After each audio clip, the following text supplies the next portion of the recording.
आयोगाला दिलेलं पत्र मागे घेतलं जाणार नाही. सुनेत्रा पवार कोणतेही पत्र मागे घेणार नाहीत. झी 24 तासला विश्वसनीय सूत्रांची माहिती. राष्ट्रवादी काँग्रेसमध्ये 2 गट पडल्याची चर्चा. शरद पवार उद्या दिल्लीला रवाना होणार. शरद पवारांचा सोमवारी शपथविधी. सोमवारी घेणार राज्यसभा खासदारकीची शपथ. भोंदू खरातवर 12वा गुन्हा दाखल. खरातकडून कांदा व्यापाऱ्याची फसवणूक. देवाचा अवतार सांगून 60 लाखांचा प्लॉट 22,25,000ला घेतला. एकनाथ शिंदेंवर आरोप करणाऱ्या दमानियांना अटक करा. शिवसेना नेते प्रकाश महाजन यांची मागणी. दमानियांकडून सीडीआरची कॉपी जाहीर.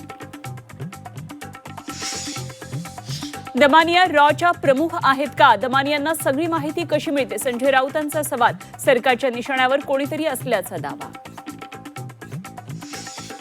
माढ्यातील अंजनगाव खेलोबा गावातल्या छत्रपती शिवाजी महाराजांचा पुतळा काढला. पालकमंत्री जयकुमार गोरेंच्या मध्यस्थीला यश. आज पुतळ्याचं नव्या जागी स्थलांतर. नाशिकच्या दिंडोरीत भीषण अपघात. एर्टिगा कार विहिरीत कोसळली. अपघातात 9 जणांचा मृत्यू.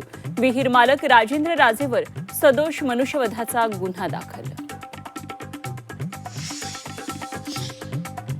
मंत्री गिरीश महाजन, नरहरी झिरवाळ यांच्याकडून दिंडोरी अपघात स्थळाची पाहणी. अपघातातील मृतांच्या वारसांना सरकारकडून 5 लाखांची मदत जाहीर.